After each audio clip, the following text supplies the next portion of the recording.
तो एमपी के मन में मोदी और मोदी के मन में मोहन थे। किसी को पता नहीं था, लेकिन जब जिस तरीके से चौंकाया जैसे ही नाम सामने आया, मोहन यादव, उज्जैन दक्षिण से विधायक मोहन यादव अगले मुख्यमंत्री बनने जा रहे हैं। सवाल सबके जहन में उठा, मोहनी क्यों? मोदी के मन में मोहनी क्यों? मोदी के मन में प्रहलाद पटेल क्यों नहीं, सिंधिया क्यों नहीं, वीडी शर्मा क्यों नहीं, कैलाश विजयवर्गीय क्यों नहीं, खुद शिवराज सिंह चौहान क्यों नहीं, भूपेंद्र सिंह क्यों नहीं, गोपाल भार्गव क्यों नहीं, रीति पाठक क्यों नहीं, वगैरह वगैरह क्यों नहीं, मोहन ही क्यों मोदी के मन में? तो ये सवाल का जवाब हमने टटोलने की कोशिश की है 5 वजहों के जरिए। इन 5 वजहों को जानेंगे तो आपको समझ में आ जाएगा कि आखिर वो कौन सी 5 वजहें थी जिन्होंने मोहन यादव के मुख्यमंत्री बनने तक का रास्ता आसान किया। नमस्कार, मैं हूं भुवनेश सेंगर। विस्तार से आपको बताऊंगा इस सियासत के इस पहलू को। आप जानेंगे तो बड़ा दिलचस्प है, लेकिन उससे पहले गुजारिश है तत्काल चैनल को सब्सक्राइब करें, बेल आइकन को प्रेस करें, फेसबुक पर देख रहे हैं तो फॉलो करें, ज्यादा से ज्यादा शेयर करें, क्योंकि सियासत को इस नजरिए से देखना आपको सिर्फ यही इसी द लपेटा पर ही मिलेगा। तो चलिए बात करते हैं आखिर कैसे मोहन यादव मुख्यमंत्री पद के सफर तक पहुंचे। सबसे पहली बात जो कही जा रही है, ओबीसी चाहिए था। जब ओबीसी की बात आई तो तमाम विश्लेषकों के स्वाभाविक तौर पर प्रहलाद पटेल बड़े नेता हैं। जिस तरीके से प्रहलाद पटेल को यह माना जा रहा था कि मुख्यमंत्री बन चुके हैं लगभग, वो किस बिना पर कि ओबीसी है। ओबीसी बड़ी मध्य प्रदेश में बड़ी आबादी है, कांग्रेस इसे मुद्दा बना रही है, तो भारतीय जनता पार्टी को एक मुद्दे की काट के लिए ओबीसी सीएम चाहिए, और शिवराज सिंह चौहान ओबीसी है तो रिप्लेसमेंट ओबीसी से होगा। लेकिन पार्टी को ओबीसी चाहिए था यादव वाला। ये एक दूरगामी रणनीति थी। पार्टी को यह मानना था कि ओबीसी वर्ग में, स्पेशली यादव वर्ग का अगर ओबीसी मिल जाता है चेहरा, तो वो केवल मध्य प्रदेश में नहीं, वो एक तीर से उत्तर प्रदेश और बिहार तक काम करेगा। दरअसल पार्टी अरसे से एक हिंदूवादी यंग यादव चेहरे की जो एग्रेसिव हो उसकी तलाश कर रही थी। सूत्र बताते हैं कि पार्टी ने कई बार इस मसले पर अरुण यादव, जो कि कांग्रेस के नेता हैं, जिनकी कांग्रेस में उपेक्षा हो रही थी, उन तक भी प्रस्ताव भेजा कि उन्हें एक यादव फेस चाहिए। यह अलग बात है, अरुण यादव बीजेपी में नहीं गए, इस प्रस्ताव को ठुकराया, यह बात बिल्कुल अधिकृत है, लेकिन पार्टी को चाहिए था। और ऐसे में ओबीसी यादव वाला यानी मोहन यादव के साथ ये समीकरण बैठता है।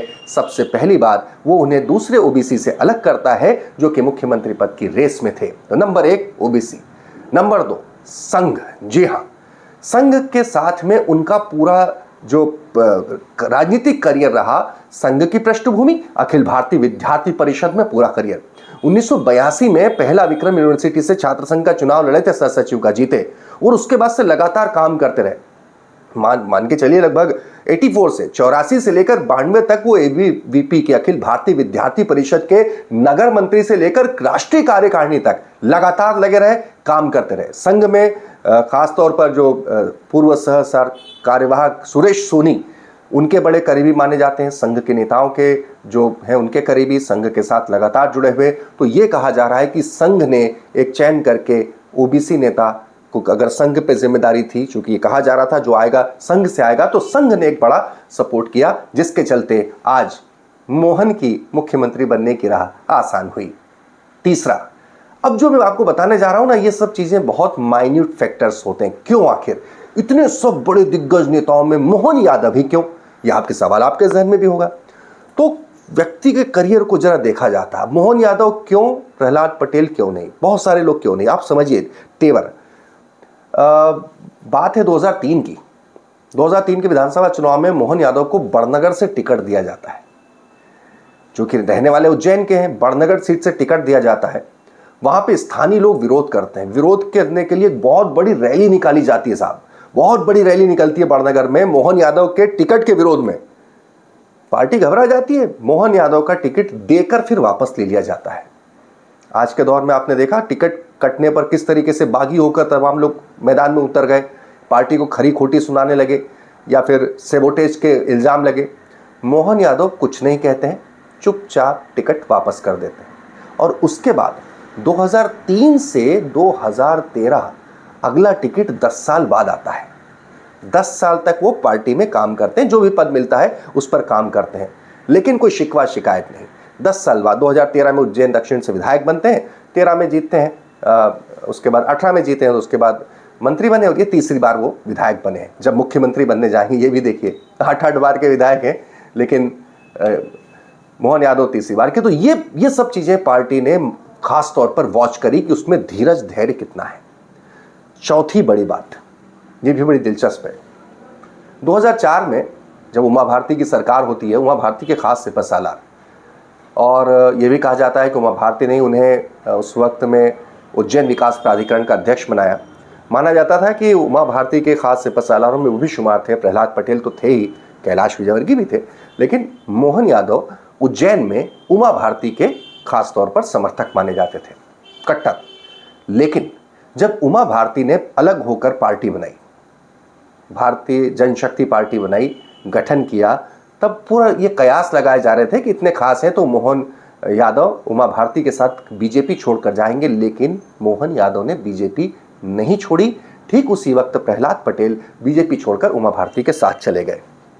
ये तमाम चीज़ें हैं, ये बहुत बारीक फैक्टर्स हैं जिन्हें एनालाइज किया गया, और फिर ये सारी रिपोर्ट जब मोदी के पास पहुंची। और एक आखिरी चीज़ है, 4 पॉइंट हुए, 5वां पॉइंट, बीजेपी को एमपी में एक युवा हिंदूवादी, कट्टर हिंदूवादी एग्रेसिव नेता की तलाश थी।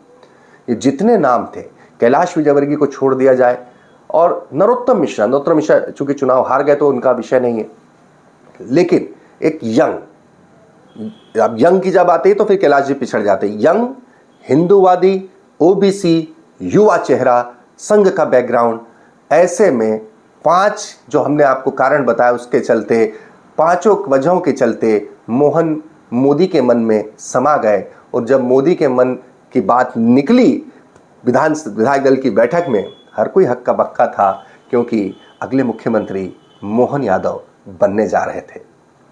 इसी तरह तमाम खबरों को, लीक से हटके खबरों के लिए द लपेटा को जरूर सब्सक्राइब करें।